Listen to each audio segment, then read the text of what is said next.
दोस्तों, जैसा कि इस वीडियो के पार्ट 1 में हमने आपको बताया था कि सुबह उठकर अति अम्बुपान करने से यानी कि जरूरत से ज्यादा पानी पीने से आपकी कब्ज की बीमारी दूर नहीं होती, बल्कि धीरे धीरे आपके पानी पीने की मात्रा बढ़ती चली जाती है और कब्ज और भी भयंकर रूप से होने लगती है।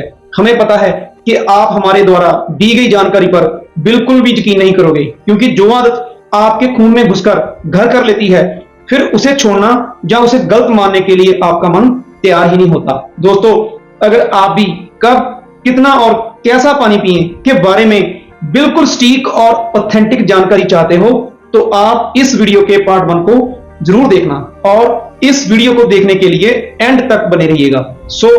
हमारे बहुत सारे दोस्त इस वीडियो को देखने के बाद भी अति अम्बुपान करना यानी कि सुबह उठकर 3-4 गिलास पानी पीना बिल्कुल भी बंद नहीं करेंगे। दोस्तों, अगर ज्यादा पानी पीने से कब्ज दूर होती तो उन लोगों का क्या जो सुबह उठकर सिगरेट, बीड़ी पीकर या तंबाकू लगाकर पेट साफ करते हैं? क्या उनके पेट या आंतों को साफ करने के लिए धुआं या तंबाकू कोई धक्का लगा देता है?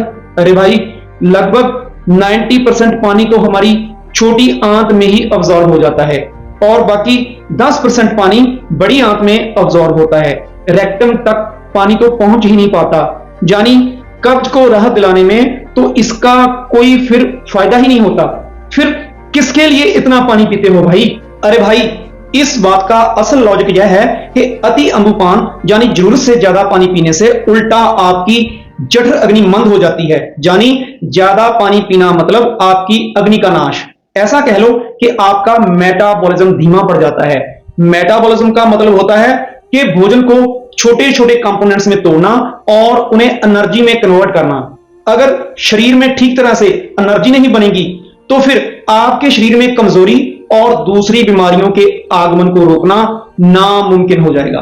कितनी अजीब विडंबना है कि एक तरफ आप डॉक्टर के पास जाते हो कि मुझे कोई ऐसी औषधि दीजिए कि जिससे मेरा मेटाबॉलिज्म बूस्ट हो जाए, और दूसरी तरफ आप अति अम्बुपान करके अपने ही मेटाबॉलिज्म को ठप कर लेते हो। आप यह तो भली भांति जानते हो कि अग्नि और पानी दोनों का आपस में विरोधाभास है, यानी दोनों एक दूसरे के विपरीत माने जाते हैं। इसलिए अति अम्बुपान यानी ज्यादा पानी पीने से आपके पेट की जठर अग्नि मंद होने की वजह से खाना सही से डाइजेस्ट ही नहीं हो पाएगा, जिसके कारण आपको इंडाइजेशन या अजीर्ण या अपच जैसी समस्याएं होने लगती हैं और खाना आपकी आंतों में सड़ने लगता है, जिसकी वजह से आपकी आंतों की पेरिस्टाल्टिक मूवमेंट, जो एक वेव या लहर की तरह मल को बाहर की ओर धकेलती है, वह बहुत ही धीमी हो जाती है, जिसके कारण कब्ज की समस्या और भी भयंकर हो जाती है। इसके परिणाम स्वरूप पेट में गैस, ब्लोटिंग, डकार, एसिडिटी, टॉक्सिन्स और एसिड रिफ्लक्स जैसी समस्याओं का आगमन होने लगता है। अरे भाई, लोगों द्वारा की जा रही एक मूर्खता पर तो हमें हंसी ही आती है कि सुबह उठकर वह ऊषापान के नाम पर सिर्फ 2-3 गिलास पानी पीने का टोटका या नुस्खा ही नहीं कर रहे होते, बल्कि रात को कोई चूर्ण, ठंडा दूध या ईसबगोल आदि का भी सेवन कर रहे होते हैं। और बात सुबह सिर्फ 2-3 गिलास पानी पीने पर ही खत्म नहीं होती, बाद में चाय या कॉफी पीकर भी पेट साफ करने का जुगाड़ लगाया जाता है। इसलिए जहां पर सीधे सीधे यह बात कही जा सकती है कि अति अम्बुपान करना यानी जरूरत से ज्यादा पानी पीना, यानी अपनी जठर अग्नि का अपने ही हाथों सत्यानाश करके कब्ज को खुला निमंत्रण देना ही है। फिर जैसे जैसे समय बीतने लगता है, फिर पानी पीने की मात्रा बढ़ती चली जाती है और कब्ज का कोई समाधान ही नहीं मिल पाता। अब दोस्तों, अपने दिमाग के फिर से कपाट खोल के सोचना कि सुबह तो आप अति अम्बुपान इसलिए करते हो कि आपकी कब्ज ठीक हो जाए। हमें तो पता ही है भाई, उस टाइम आपका ऑटोमेटिकली प्रेशर बना ही होता है, और अगर आप 2-3 गिलास पानी के नहीं भी पियोगे, पेट तो फिर भी साफ होगा ही होगा। चलो, सुबह तो आपने पानी इसलिए पी लिया कि आपका पेट साफ हो जाएगा, और जो दिन में आप अति अम्बुपान करते रहते हो यानी कि जरूरत से ज्यादा पानी पी रहे होते हो, तो उस वक्त पानी से आपका पेट क्यों नहीं साफ होता? क्या उस वक्त आप पानी इसलिए पीते हो कि आपको पेशाब साफ आने से आपकी बॉडी डिटॉक्स होती रहे? अरे वाह भाई वाह, आपको 101 तोपों की सलामी कि आप पानी को ऑर्डर करते हो कि सुबह तुमने मेरी कब्ज को ठीक करना है और दिन में तुमने मेरी बॉडी को डिटॉक्स करके पेशाब को साफ लाना है। अरे साहब, पानी आपका कोई नौकर नहीं है जो आपके ऑर्डर पर काम करेगा। अब आपके अगले प्रश्न का आंसर कि क्या सुबह उठकर 2-3 गिलास पानी पीने से बॉडी सचमुच में डिटॉक्स हो जाती है? दोस्तों, जैसा कि हमने आपको बताया है कि अति अम्बुपान यानी जरूरत से ज्यादा पानी पीने से हमारा डाइजेशन वीक हो जाता है और हमारा भोजन आंतों में सड़ने लगता है। सड़ने की वजह से भोजन में जहरीली और बदबूदार गैस तो बनती ही है, साथ ही में उल्ली के रूप में एक विषैला रस भी बनने लगता है जिसे हम आम रस भी कहते हैं। संस्कृत में इसे आमा और इंग्लिश में इसे एंडोटॉक्सिन कहा जाता है। अब अगर यही आम रस हमारे जॉइंट्स में इकट्ठा होने लगे तो यह जोड़ों के रोग यानी गठिया जैसी समस्याओं का कारण बन जाता है। हार्ट में इकट्ठा होने लगे तो हार्ट ब्लॉकेज या हार्ट अटैक का कारण बनता है। किडनीज में जमा होने लगे तो किडनी फेल्योर या किडनी स्टोन्स का कारण बन जाता है। ब्रेन में इकट्ठा होने लगे तो ब्रेन ट्यूमर बन सकता है। यानी हर खतरनाक बीमारी के आगमन में आम रस एक अहम भूमिका निभाता है। जिस जल को हम डिटॉक्स करने के लिए अमृत समझकर ग्रहण करते हैं, वही जल आपके शरीर में विषाक्तता पैदा करके उल्टा आपके लिए विष का काम करने लगता है।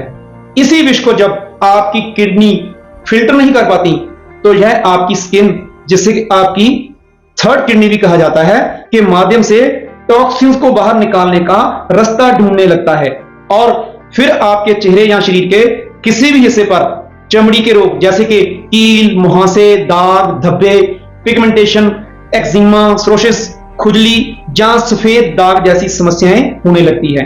अब आपको इस बात का आंसर भी मिल गया है कि अति अम्बुपान करने से हमारी स्किन सॉफ्ट या ब्यूटीफुल बिल्कुल भी नहीं होती, बल्कि उल्टा इसकी वजह से चमड़ी का सत्यानाश होने लगता है।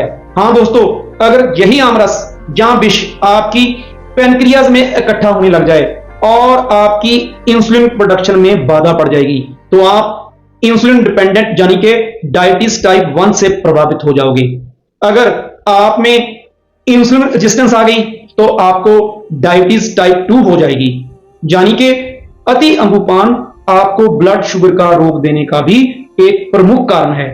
जिन लोगों को यह भ्रम है कि अधिक पानी या अति अम्बुपान करने से हमारा ब्लड प्रेशर ठीक हो जाता है, उनके लिए यह बात जानना बेहद जरूरी है कि जब हाई ब्लड प्रेशर के पेशेंट्स को डॉक्टर्स ब्लड प्रेशर नॉर्मल करने की मेडिसिन देते हैं तो कई बार बीपी की गोलियों के साथ साथ डायबिटिक ड्रग्स भी प्रिस्क्राइब की जाती हैं जो ज्यादा यूरिन लाने में मदद करती हैं। इसका उद्देश्य है शरीर में से अतिरिक्त फ्लूइड को यूरिन के माध्यम से बाहर निकालना और ब्लड वेसल्स पर बने अतिरिक्त प्रेशर को कम करने में मदद करना होता है।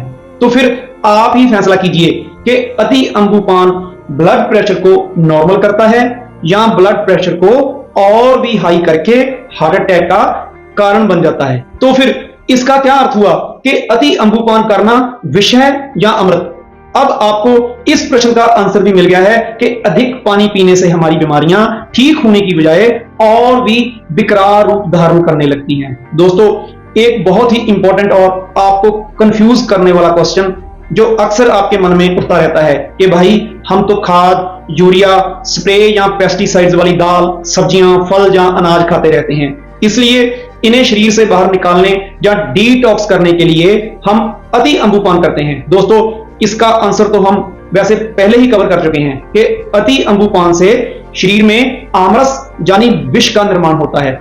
जो पानी खुद विष का काम कर रहा होता है तो वह खुद टॉक्सिन्स, यूरिया या पेस्टिसाइड्स को बॉडी से कैसे बाहर निकालेगा। और दोस्तों, यहां हम आपको आपके लिए एक बहुत ही राहत और सुकून देने वाली जानकारी देने जा रहे हैं कि बेशक आप खाद, यूरिया, स्प्रे या पेस्टिसाइड्स वाले खाद्य पदार्थों का सेवन कर रहे होते हो, अगर आप सही विधि से और सात्विक भोजन को ग्रहण कर रहे होते हो तो आप अपनी तसल्ली के लिए अपने ब्लड या यूरिन का टेस्ट करवा लीजिए। आपका यूरिया, क्रेटिनिन या बाकी सभी टेस्ट नॉर्मल ही आएंगे। तो सोचिए फिर आपको टेंशन किस बात की है।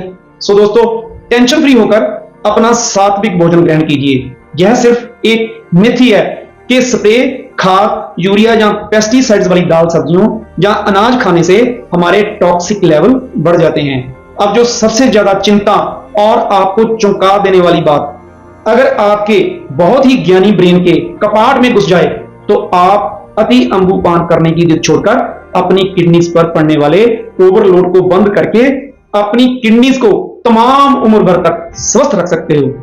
जिस चिंता वाली बात के बारे में हम आपको अलर्ट करने जा रहे हैं वह यह है कि जब आपकी किडनीज 70 से 80% तक खराब हो जाती हैं, तभी आपके शरीर में किडनी फेलियर के सिम्टम्स आने शुरू होते हैं।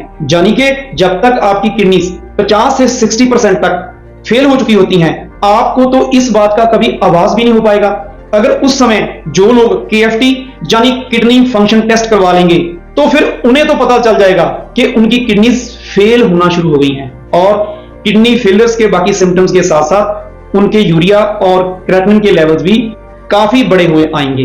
अब जब वे लोग अपने नेफ्रोलॉजिस्ट के पास जाएंगे, तो नेफ्रोलॉजिस्ट सभी परहेज करने से पहले आपके पानी की मात्रा को फिक्स करेगा। यानी कि पूरे दिन में आपको दूध, चाय, सूप आदि सभी फ्लूइड्स को मिलाकर लगभग 1 से 1.25 लीटर टोटल फ्लूइड पीने के लिए कह देगा। दोस्तों, वीडियो ज्यादा लंबा ना हो जाए, इसलिए इसकी शेष जानकारी हम आपको कब, कैसे और कितना पानी पिए के पार्ट 3 में देंगे। आपकी जनरल वेलनेस के लिए प्रयोग की जाने वाली कुछ प्रमुख औषधियों और जड़ी बूटियों को बाय करने का लिंक हम डिस्क्रिप्शन में दे देंगे। ये सभी औषधियां आपके लिए ऑप्शनल है, यानी कि इनको खाना आपके लिए अनिवार्य बिल्कुल भी नहीं है। हाँ, अगर आप इनको लेना चाहते हो तो आप अपने चिकित्सक की देखरेख में इनको कंज्यूम कर सकते हो।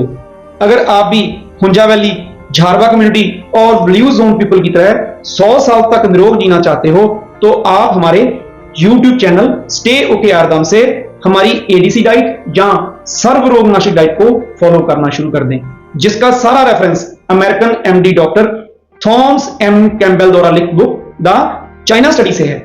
स्टे ओके आर्दम की तरफ से आपका बहुत बहुत धन्यवाद दोस्तों।